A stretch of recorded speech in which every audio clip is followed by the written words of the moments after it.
जैसे ही दोनों दोस्त एक दूसरे से बात कर रहे होते हैं, शीशा नया जैसा साफ हो जाता है। चैंटल मजाक करती है कि यह एक जादुई शीशा होना चाहिए, जबकि जेनेब सोचती है कि यह कुछ वर्चुअल रियलिटी दिखावा। फिर भी चैंटल एक बार फिर अपने सोशल मीडिया प्रतियोगिता के बारे में बातें करना शुरू कर देती है और वह इसके लिए क्या करने की योजना बना रही है। वह खुद को राजकुमारी बनाना चाहती है, जबकि जेनेब को एक जादूगरनी के रूप में तैयार करना चाहती है। फिर एक सुंदर राजकुमार आएगा, राजकुमारी चैंटल को बचाएगा और उसे चूमेगा। वह यह विचार कैसे लागू करना चाहती है इसका ब्यौरा देने में व्यस्त है, जब अचानक कुछ अजीब बात होती है।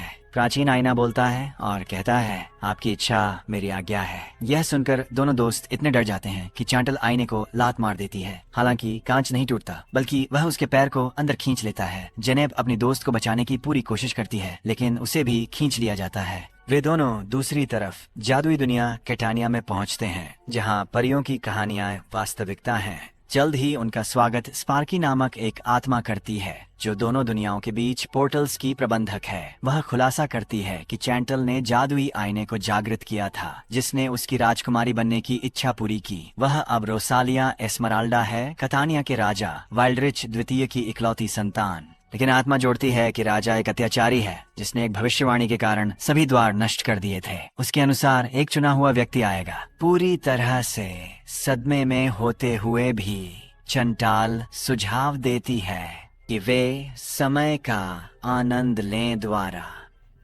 राजकुमारी के रूप में अपनी स्थिति का पूरी तरह से उपयोग करते हुए। फिर दोनों दोस्त उस कमरे से बाहर निकलते हैं जिसमें वे उतरे थे, और तब उन्हें पता चलता है कि वे एक विशाल मध्ययुगीन किले में हैं। जब वे लॉबी में मस्ती कर रहे होते हैं तो वे एक अरबियन नाइट्स की किताब के मुख्य पात्र, लेकिन वह न तो चोर है और न ही राजकुमार, बल्कि एक अत्याचारी राजा की सेवा में नौकर है। चैंटल उस हैंडसम नौजवान को देखती है और तुरंत उसके साथ फ्लर्ट करना शुरू कर देती है, लेकिन अलादीन एक सेवक होने के नाते उसकी आंखों में सीधे देखने से भी इनकार कर देता है और जल्द ही भाग जाता है। इसके बाद चैंटल और जेनेब महल के बगीचे की ओर जाते हैं। वे जल्द ही अमालिया से मिलते हैं, जो कैटानिया के एक प्रसिद्ध नाइट से लगी हुई उच्च वर्गीय महिला है। फिर अमालिया उन्हें अगले दिन होने वाले एक बॉल के लिए आमंत्रित करती है। उस शाम को बाद में चैंटल और जेनेब सभी के साथ बैठते हैं। रात्रि भोज के लिए शाही परिवार के महत्वपूर्ण सदस्य वे चकित हो जाते हैं, यह देखकर कि रानी एक पेंटिंग के अंदर फंसी हुई है। राजा दूसरी ओर एक किशोर दिखता है। वास्तव में वह एक बुजुर्ग व्यक्ति है, जो यौवन के झरने का पानी पीकर इस युवा शरीर को बनाए रखता है। दूसरी ओर हम बॉस्को से मिलते हैं, एक आकर्षक पड़ोसी राज्य का राजकुमार। वह फेलिपे नाम के एक युवा अस्तबल मास्टर से प्रेम करता है, जो साम्राज्य के घोड़ों की देखभाल करता है। हालांकि अन्य उच्च वर्गीयों की तरह बॉस्को से यह अपेक्षा की जाती है कि वह वही करे जो उसके माता पिता चुने उसके लिए। फिर यह पता चलता है कि वह कई राजकुमारों में से एक है, जो राजकुमारी रोसालिया एस्मेराल्डा से विवाह करने की होड़ में है। वापस कैटानिया में चैंटल अपने बारे में एक काफी परेशान करने वाला सच सामने लाती है। एक भविष्यवाणी के अनुसार उसे जल्द ही समसारा नामक एक जादूगरनी द्वारा श्रापित किया जाएगा। इससे वह 100 वर्षों के लिए कोमा जैसी नींद में चली जाएगी। केवल उसका सच्चा प्रेमी ही उसे एक चुंबन से जगा सकेगा। स्पष्ट है कि चांटाल स्लीपिंग की राजकुमारी है। सुंदरता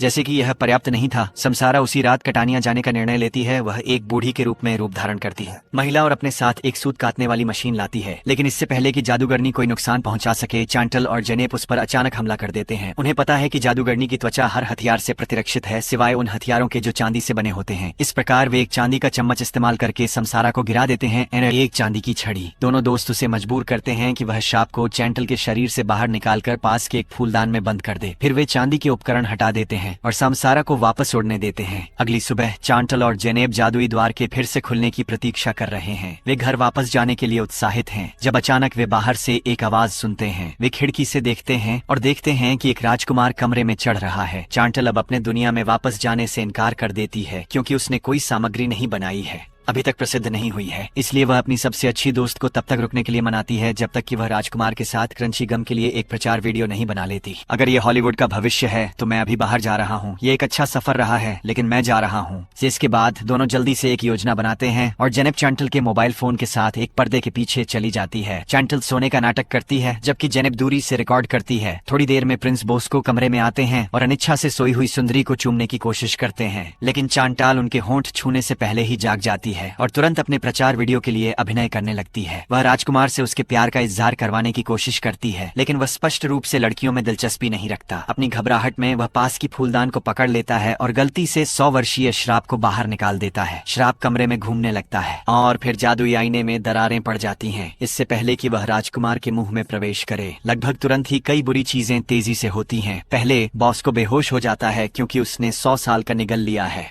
फिर जादुई आईना टुकड़ों में बिखर जाता है, जिससे एकमात्र रास्ता बंद हो जाता है। दोनों लड़कियों के घर लौटने के लिए कोई अन्य विकल्प न बचने पर वे दोनों स्पार्की को बुलाती हैं, जो उनके द्वारा किए गए गड़बड़ियों पर क्रोधित होती है। वह उनसे कहती है कि जादुई द्वार को कोई ठीक नहीं कर सकता सिवाय एक नवोदित चुड़ैल के जो अपार प्राकृतिक उपहारों से संपन्न हो। यह सुनकर चांताल को अपनी इच्छा याद आती है। उसने खुद से एक राजकुमारी बनने की कामना की थी और उसके लिए मित्र एक चुड़ैल बनने के लिए। इससे स्पष्ट होता है कि अब जन को एक नवसिखुआ चुड़ैल बनने की प्रशिक्षण प्राप्त करनी होगी ताकि आईना ठीक किया जा सके। इस प्रकार यह जोड़ी फैसला करती है कि वे सैमसारा के पास जाएंगे, जो गहराई में रहती हैं। जादुई जंगल में जब स्पार्की चली जाती है तो दोनों लड़कियां बॉस्को के बेहोश शरीर को छिपा देती हैं ताकि कोई उसे न ढूंढ सके। फिर वे नीचे जाती हैं, लेकिन अलादीन से सामना होता है, जो पहले उनसे बचने की कोशिश करता है। लेकिन जब चैंटल उसकी मदद के लिए विनती करती है तो वह अनिच्छा से उसके कहे अनुसार करने के लिए तैयार हो जाता है। फिर वह उन्हें अपने पैतृक कालीन को दिखाता है, जिसे बहुत मरम्मत की जरूरत है क्योंकि यह फटा हुआ है।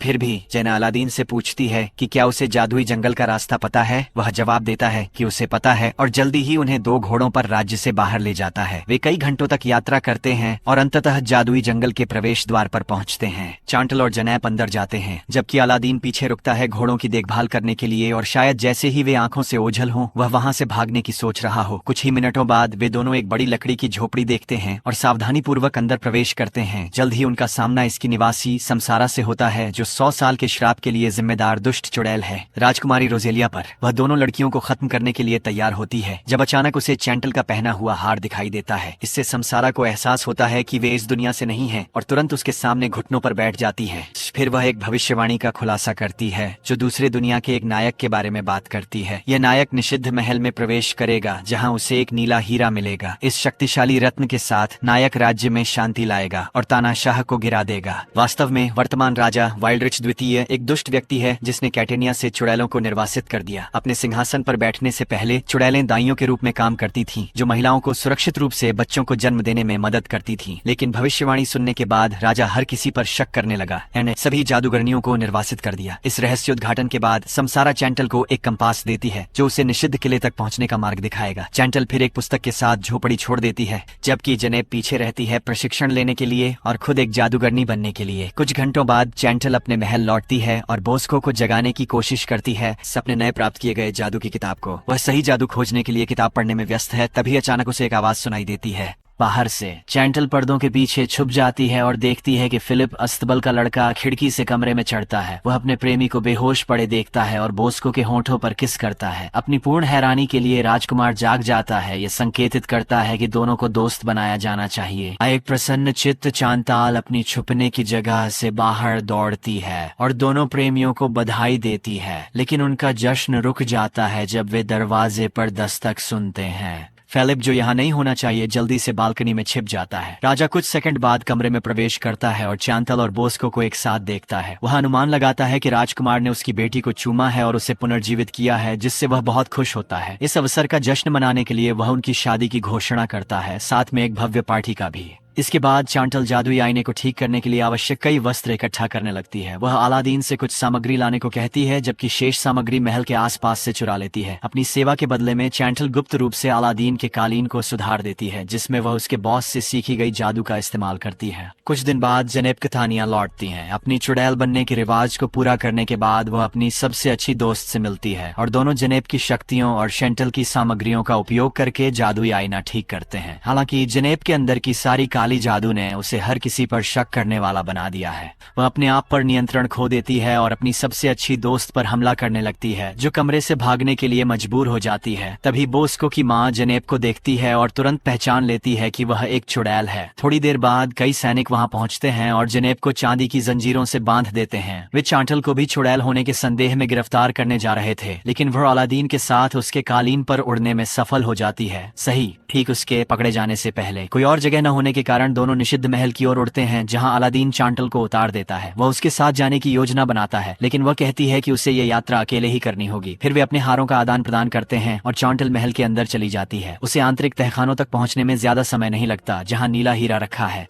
परंतु इससे पहले कि वह इसे ले सके, पास की गुफा की गहराइयों से एक भयंकर ड्रैगन उभरता है। यह बड़ा क्रूर, अपनी आंखों में भयानक आग के साथ। लेकिन चांटल शांत रहती है और भागने के बजाय वह जानवर से बात करना शुरू कर देती है, जिससे वह हैरान रह जाती है। बड़ा ड्रैगन तुरंत पिल्ले की तरह फर्श पर गिर जाता है। ये स्पष्ट है कि जानवर चंटाल से प्यार करता है और उसकी मदद करने के लिए तैयार है। इसके बाद चंटाल महल के अंदर रखे पुराने सिंहासन से नीला हीरा ले लेती है। वह जल्दी से अपने नए पालतू ड्रैगन पर सवार हो जाती है और जोड़ी कैटेनिया वापस उड़ जाती है। वे अपनी वापसी के रास्ते में रुकते हैं और फव्वारे की यात्रा करते हैं। जंगल के बीच में कुशलता से छिपा हुआ युवा ड्रैगन अपने मुंह में बड़ी मात्रा में पानी जमा करता है और वे अपनी यात्रा पर वापस लौट जाते हैं। थोड़ी ही देर में वे कैटेनिया पहुंचते हैं, जहां राजा ने एक बड़ा सार्वजनिक समारोह आयोजित किया है। जनेब को आंगन के बीच में एक खंभे से बांधा गया है और उसे जिंदा जला दिया जाने वाला है, क्योंकि वह एक चुड़ैल है। लेकिन चैंटल अपने ड्रैगन के साथ जल्दी से हस्तक्षेप करती है, जो राजा और उसके आदमियों की ओर पानी थूकता है। इससे वे सभी बदल जाते हैं। कुछ ही सेकंड में दुश्मनों को निष्क्रिय करने के बाद शांतल अपनी सबसे अच्छी दोस्त जेनेब को आजाद कर देती है। फिर वह राजा का ताज उठाती है और उस पर नीला हीरा लगाती है। इससे वह औपचारिक रूप से कटानिया की शासक बन जाती है और उसे राज्य पर जादुई नियंत्रण मिल जाता है। अपनी क्षमताओं का उपयोग करते हुए चैंटल रानी को उनके चित्र से मुक्त करती है। वह यह भी घोषणा करती है कि अमालिया अब शूरवीरों की प्रमुख होंगी, जो राज्य की रक्षा के लिए जिम्मेदार होंगी। कुछ क्षण बाद चैंटल और जनेब राज्य में वापस लौटते हैं, जिस कमरे में जादुई दर्पण अब पूरी तरह से मरम्मत हो चुका है। वे स्पार्की को अलविदा कहते हैं और अंत में अपनी दुनिया में लौट जाते हैं। फिर हम देखते हैं कि चांटाल को कटानिया के लिए उनकी सेवा के लिए एक किताब दी गई है। इसमें उसकी सभी रोमांचक यात्राएं दर्ज हैं, जो उसने और जनेब ने परिलोक में की थीं। इसके अलावा चांटाल जनेब को स्थानीय कानून फर्म से उसका स्वीकृति पत्र भी देती है। फिल्म